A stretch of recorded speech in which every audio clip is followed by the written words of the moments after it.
Good morning, all of you.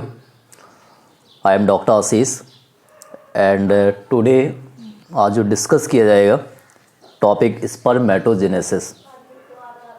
तो आप लोग पहले सब्सक्राइब कर दीजिए, लाइक और शेयर, और जो बेल आइकॉन है उसे वन टाइम क्लिक कीजिए जिससे आपको अपडेट मिलती रहेगी।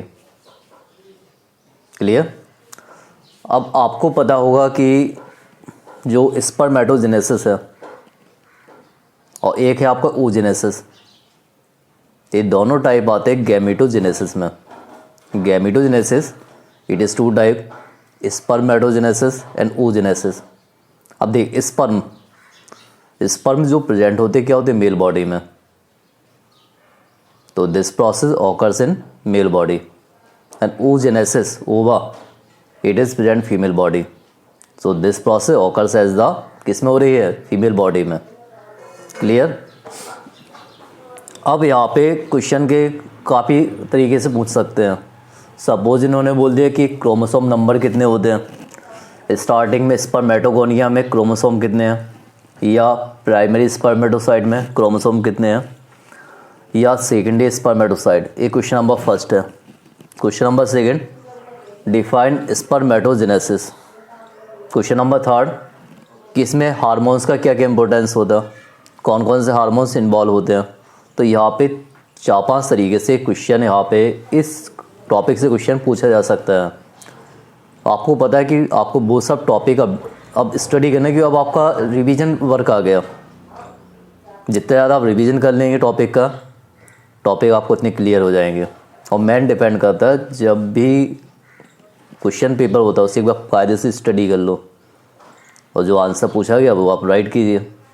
ओके, तो स्टार्ट करते हैं भाई, और शेयर भी करते जाइए।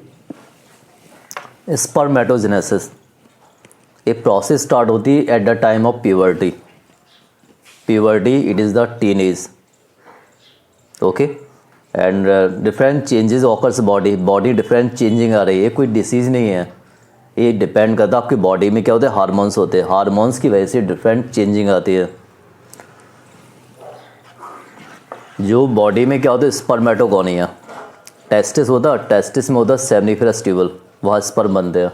तो पहले क्या होते हैं, इमेच्योर, तो स्पर्मेटोगोनिया। अब स्पर्मेटोगोनिया में नंबर ऑफ क्रोमोसोम कितने होते हैं, 46। क्लियर? स्पर्मेटोगोनिया में होता है सेल डिवीजन। सेल डिवीजन कौन सा, 2 टाइप का होता है, माइटोसिस और मियोसिस।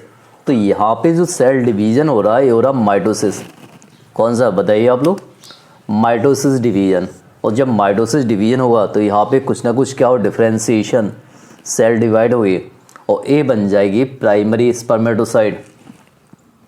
और जब माइटोसिस हुआ तो एक से क्या हो, 2 सेल बने, फिर इनका डिवीजन होगा, इनका डिफरेंशिएशन होगा, 2 यहाँ बने 2 यहाँ बने। अब यहाँ पे प्राइमरी स्पर्मेटोसाइट, यहाँ पे नंबर ऑफ क्रोमोसोम होते हैं 46। ध्यान रखिए क्या हुआ यहाँ पे, फर्स्ट मियोटिक डिवीजन। और जब फर्स्ट मियोटिक डिवीजन हुआ तो प्राइमरी स्पर्मेटोसाइट से फॉर्मेशन हुआ सेकेंडरी स्पर्मेटोसाइट। पहले क्या था, प्राइमरी के बाद सेकेंडरी। अब देखिए ओनली 1 सेल का हो रहा है यहाँ पे, 1 से क्या हुई 2, इसका क्या हुआ, रिडक्शन डिवीजन हो गया। तो यहाँ पे नंबर ऑफ क्रोमोसोम कितने हो गए, आधे, 23। और जब सेकेंडरी स्पर्मेटोसाइट में सेकेंड म्यूटिक डिवीजन हुआ तो क्या बने, स्पर्मेटिड्स। और स्पर्मेटिड ट्रांसफर किस में हो गया, स्पर्मेटोजोआ।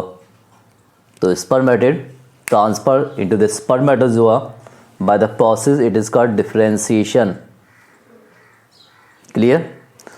अब इसी में 2-3 टॉपिक पूछ लिए जाते हैं, like the spermiogenesis and spermiation. अब यहाँ पे क्या आ रहा, टॉपिक क्या, स्पर्मियोजेनेसिस। स्पर्मियोजेनेसिस का मीन्स क्या होता है, जो लास्ट में मैंने बताया था आपको कि लास्ट में क्या बन रहे थे, स्पर्मेटिड। तो जो स्पर्मेटिड ये ट्रांसफर किस में हो गया, स्पर्मेटोजोआ। मीन्स यहाँ पे क्या बन गया, स्पर्म बन गए। तो इसे बोलते हैं हम spermiogenesis. Clear. Spermatid are transfer into the spermatozoa by the process it is called spermiogenesis. और इसी में एक टॉपिक है स्पर्मिएशन, और नेक्स्ट टॉपिक है स्पर्मिएशन आफ्टर स्पर्मियोजेनेसिस। ओके, जो स्पर्मेटिड अटैच किससे होता है, सर्टोरी सेल और finally release to the seminiferous tubule, it is called spermiation. इसे क्या बोलते हैं, स्पर्मिएशन। क्लियर। अब यहाँ पे एक पॉइंट, सर्टोरी सेल का वर्क क्या होता है, sertoli cell.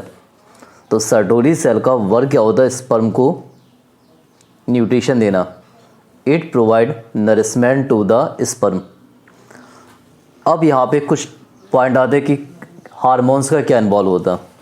Hormones involve bye the process of spermatogenesis. ऐसे कौन कौन से हार्मोन्स हैं जिनका वर्क होता है स्पर्मेटोजेनेसिस। तो ये तो आपको पता है, ये प्रोसेस स्टार्ट होती है at the time of puberty. और यहाँ पे जो मेन हार्मोन्स है GnRH, ध्यान रखिए GnRH। एक दूसरा क्वेश्चन इसी टॉपिक से कि सपोज बोल दिया कि हार्मोन्स का क्या इंपॉर्टेंस है, right the importance of hormone bye the process of spermatogenesis. Okay, तो यहाँ पे जो मेन हार्मोन्स है GnRH। GnRH क्या होता है, गोनेडोट्रोपिन रिलीजिंग हार्मोन।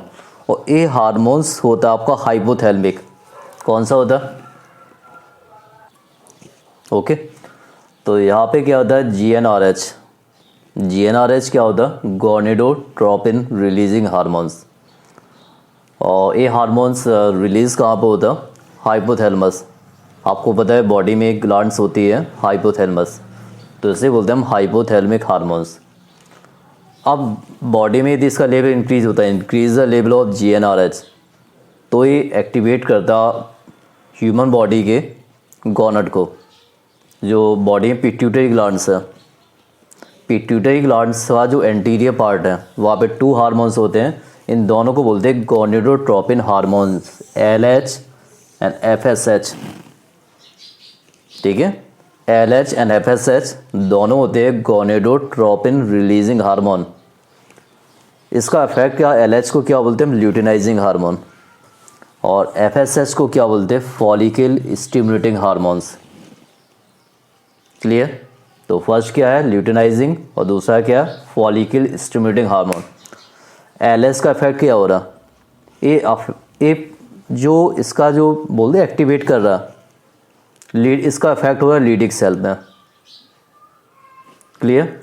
और लीडिक सेल से हार्मोन्स रिलीज होता है, ये एक्टिवेट करता है एंड्रोजन हार्मोन्स को। इसको ध्यान रखना, कभी कभी क्या था, उन्हें डायग्राम दे दिया, यहाँ पे ए दे दिया, इसको आइडेंटिफाई कीजिए, और यहाँ पे आ गया V, ए बताइए, यहाँ पे क्या आ गया, C आ गया, और यहाँ पे D। आपको आइडेंटिफाई करना पड़ेगा यहाँ पे A क्या होगा, V क्या होगा, या C क्या होगा, या D क्या होगा। तो लीडिंग सेल एक्टिवेट करता है एंड्रोजन को, और एंड्रोजन ये हार्मोन्स हेल्प करता है प्रोसेस ऑफ स्पर्मेटोजेनेसिस। ध्यान रखिए, this hormone regulate the process of spermatogenesis. Next as the FSH, क्या बोलेंगे, follicle stimulating hormones. And follicle stimulating hormone जो एक्टिवेट कर रहा है, किसको एक्टिवेट कर रहा है, सर्टोरी सेल। कौन सी सेल, सर्टोरी सेल को। और इससे जो फैक्टर होते हैं ये हेल्प करते हैं bye the process of spermiogenesis, जो भी बताया मैंने आपको। तो ये इसको आप राइट भी कर लीजिए, क्योंकि ये टॉपिक इंपॉर्टेंट है। 2 टॉपिक आज डिस्कस किए गए। फर्स्ट स्पर्मेटोजेनेसिस, उसके अकॉर्डिंग कुछ हेडिंग भी थी, स्पर्मियोजेनेसिस, स्पर्मिएशन, और यहाँ पे कि हार्मोन्स का क्या इंपॉर्टेंस होता। तो it is the main topic and your age the board exam tips. तो इम्पोर्टेंट टॉपिक है, इन्हें आप स्टडी कीजिए और ज़्यादा शेयर कर दीजिए और सब्सक्राइब भी कर दीजिए। ओके, तो ध्यान रखना, दोबारा बोले दे रहा हूँ, GnRH hypothalamic hormones, then it activate the anterior pituitary glands, LH and FSH. LH means luteinizing hormone, FSH means follicle stimulating hormone. LH activate the Leydig cell and Leydig cell synthesize the androgen hormone. The importance of androgen hormone, it helps the spermatogenesis. FSH follicle stimulating hormone, it activate the Sertoli cell and the factor required, it help the spermiogenesis. तो this topic include as the hormones involved process of spermatogenesis. नए topic के साथ फिर से हम आएंगे आपके पास, और topic share, subscribe and like. Okay, thank you.